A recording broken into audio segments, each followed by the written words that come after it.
O ano era 1877, quando no sul de Santa Catarina chegaram as primeiras famílias italianas, em busca da Terra Prometida.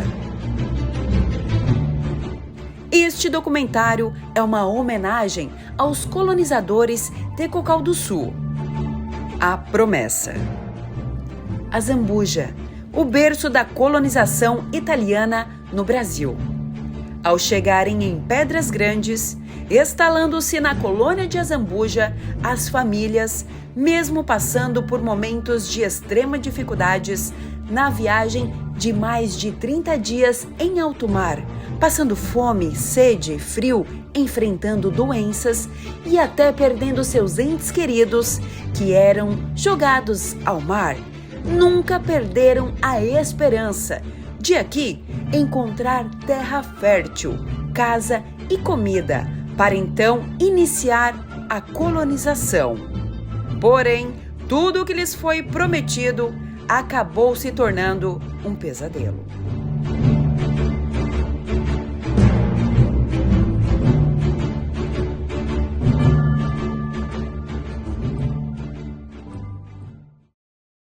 Essa colonização foi uma época difícil, muito difícil, para que todos pudessem trabalhar, viver, e muitas dificuldades encontraram. Indígenas, onde se encontrou animais ferozes, que às vezes eles eram tolhidos de surpresa em emboscada durante o seu trabalho de desbravação das matas e eram atacados. Os índios atacavam mesmo.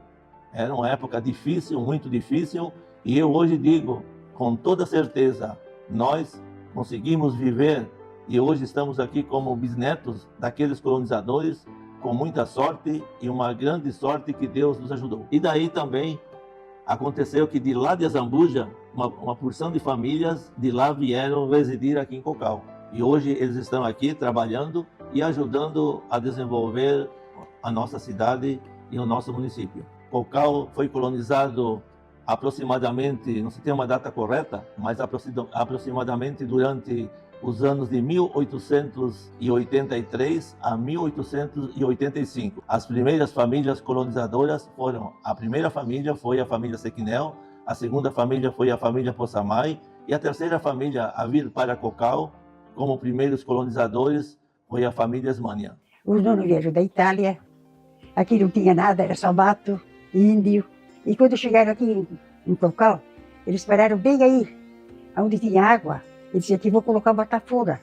Quando vieram da Itália, vieram com 2 homens e 2 mulheres. A menina morreu da viagem, jogaram no mar. Passaram trabalho porque aqui era só mato. Os primeiros que chegaram no Brasil, o primeiro que chegaram aqui foi o Nuno, Paulo Siquirel. Adquiriram todo esse terreno, tudo, até lá no Daló era tudo do Nuno, né? Porque eles, naquele tempo eles adquiriram, né? O meu pai gostava muito de festa, né? Aos domingos ele vinha a missa aqui em Cocal. Depois se reuniam 7 e 8, tomavam um café reforçado. Depois ele veio uma bocha de pau, com almoço, com churrasco, não sei o quê. Daí de tarde eles ficavam conversando, começavam a cantar italiano, daí eles ficavam até meia-noite. A turma que estava na roça, ninguém falava português, não. Tudo italiano. Agora, se tinha algum que da vez saía de casa, ia trabalhar em outro lugar, aquele não se dava mais com a gente, porque ele não sabia mais falar italiano. Casa só tinha italiano, né? A gente se criou lá no São Pedro, distante, para visitá-los. A gente pegava o trem, caminhava de Criciúma até em cima do morro, com muita alegria. Era difícil, mas voltava para casa satisfeito porque tinha visitado os nonos. Quando Criciúma ainda era uma pequena vila, os italianos aqui de Cocal da Redondeza se reuniam depois da missa para cantar lá na praça de Criciúma. Mas cantavam muito alto e fazia barulho, e teve gente que se incomodou com isso, chamou o delegado colocou todo mundo eles no xilindró. Prenderam eles lá por 1 hora e pouco, e eles continuaram cantando forte dentro da cadeia. O delegado chamou lá o encarregado e disse assim, solte essa talhanada porque eu não aguento mais. Tá? Essa é uma história do nono Zilli.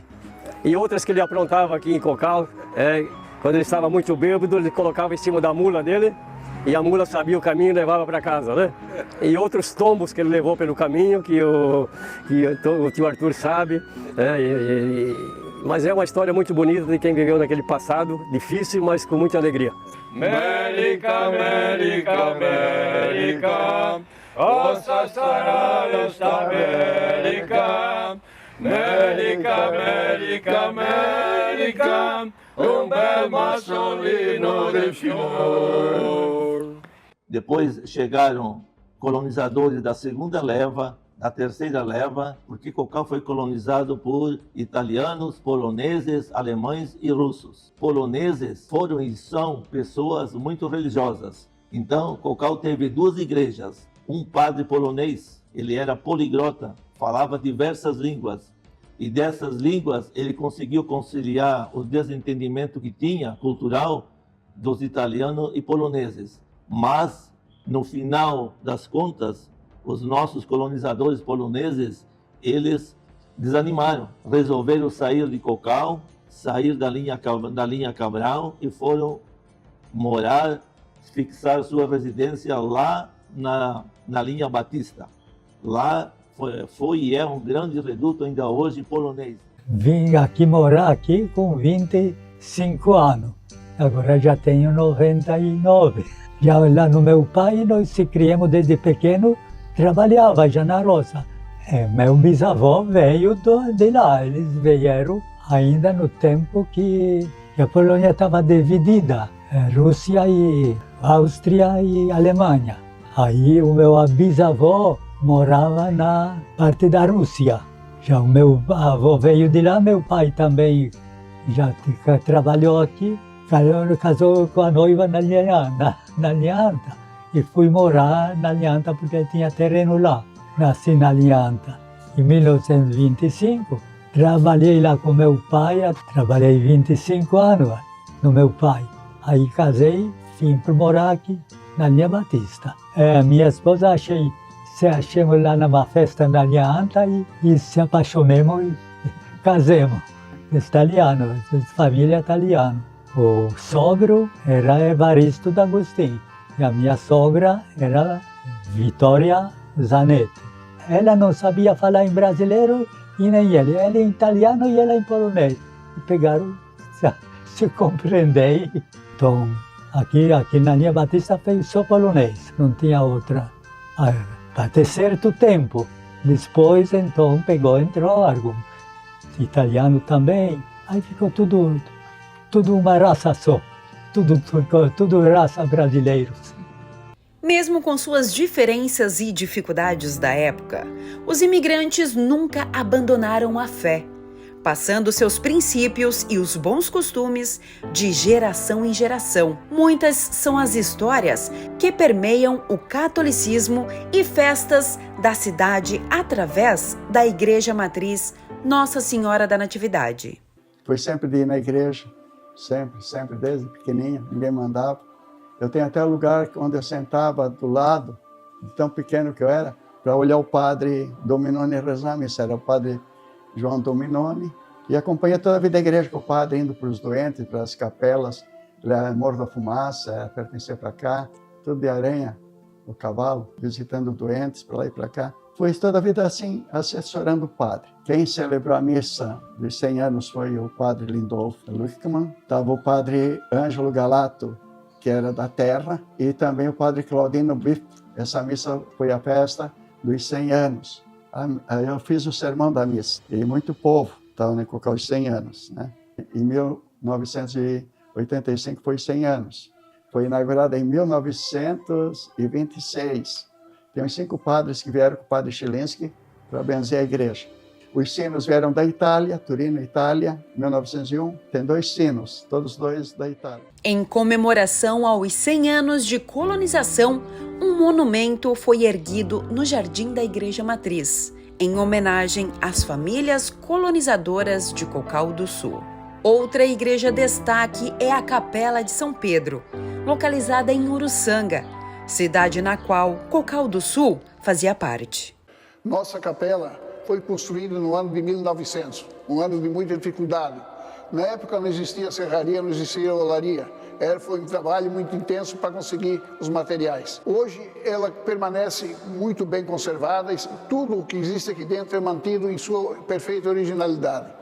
Os tijolos foram construídos, foram feitos e queimados num buraco cavado na terra. E todos os tijolos são tijolos maciços e a parede de tijolo duplo, ela tem 50 centímetros. Eu considero um monumento. E a parte de madeira também, como não existia serraria, tudo foi serrado à mão, inclusive o ripado dela é de louro, que hoje só se usa para fazer chá. E naquela época não tinha carregadeira, patrola, nós não tínhamos arião, era tudo através de carro de boi. A mercadoria que era produzida na roça, ela era levada com carro de boi em direção à pracinha de Cocal, para levar lá no comércio, aonde o comércio recebia a mercadoria do colono e ficava lá a ver o dinheiro daquela mercadoria, comprava em troca o que comprava? Comprava o sal, comprava o querosene para se ter a luzinha de noite, enfim, era uma vida sacrificada. Tivemos também os engenhos que eles moíam a mandioca para fazer a farinha. Depois nós tivemos os engenhos para fazer o açúcar, o melado, que os colonos plantavam a cana-de-açúcar. Então são tudo coisas que nós precisamos resgatar. E agora ninguém mais trabalha com isso, né? Só porque nós gostamos para manter a tradição. Porque gosta, né, da tradição, então. Senão vai parar tudo, vai morrer tudo, né? Se nós não fizer, acaba, né? Porque a juventude de hoje nem sabe o que é, né? Pra dizer a verdade. Nem sabe. Criei praticamente nesses engenhos de cana, porque antigamente você sabe como é que era, né? Não tinha muita... como o pessoal se comprava açúcar. Então, o que eles faziam? Eu me lembro dos bisavôs, né? Que tinham um engenho e com boi ia moendo essa cana e fazendo esses açúcar. E, não era fácil para tocar um engenho de cana, porque tinha que ser só tração animal, né? Então, era trabalhoso, mas valia a pena. Isso, para mim, marcou. E é por esse motivo hoje que estou tocando isso aqui. Gosto de fazer isso aqui para manter a tradição, para não deixar cair essa tradição. Então, importante para mim é isso aí. Eu acho que para mostrar para essa gurizada nova, né, como é que se faz açúcar, como é que se faz o melado, a puxa-puxa, a rapadura. Cocal do Sul, chamado na época de Núcleo Acioli de Vasconcelos, foi se desenvolvendo e seu comércio se tornando independente.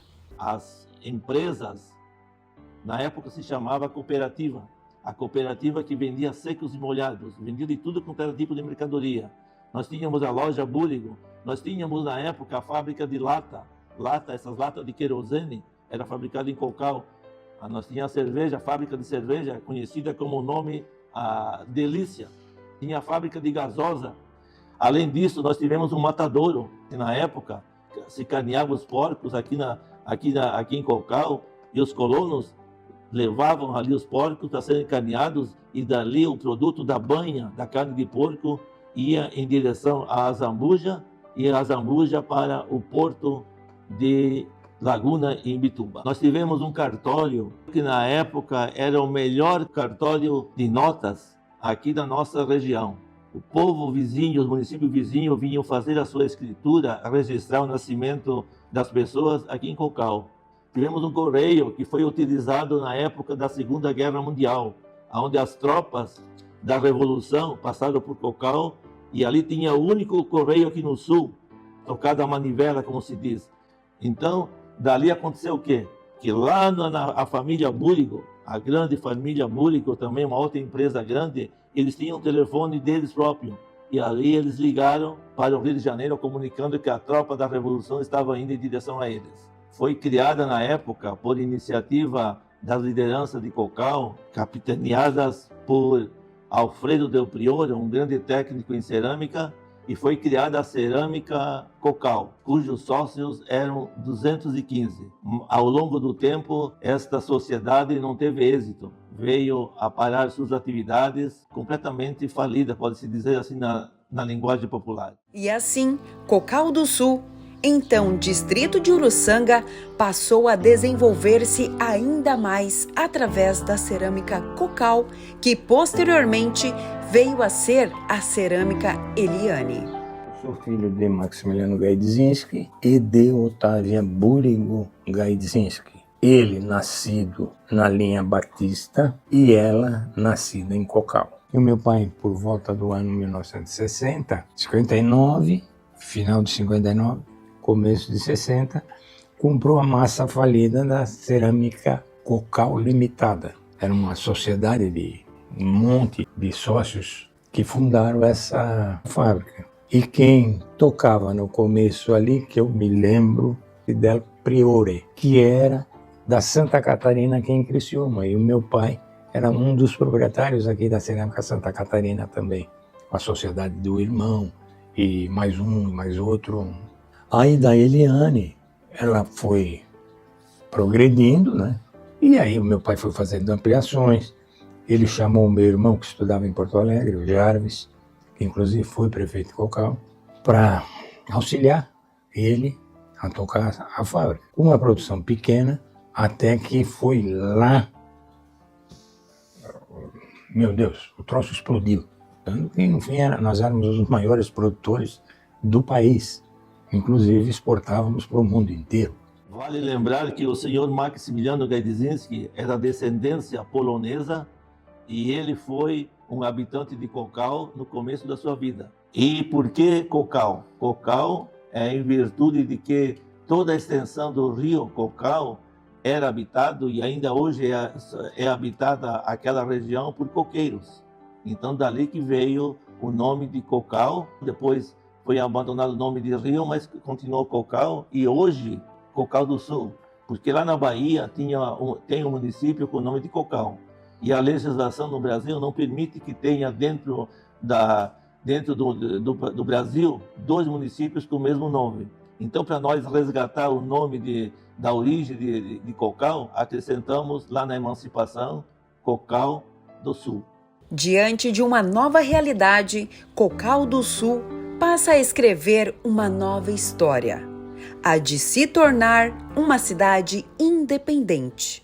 O processo de emancipação, ele começou aqui em Cocal. Nós montamos todo o processo de emancipação, cujos documentos eram necessários, e daqui nós fomos em caravana para Florianópolis, dar entrada do processo de emancipação na Assembleia Legislativa de Santa Catarina. Eu convidei o filho de Cocal do Sul, o deputado que estava lá junto conosco, fizesse a entrega do processo ao presidente da Assembleia Legislativa, o deputado Jarvis Gajdzinski, filho de Cocal, dono da maior empresa de azulejos e pisos da América Latina.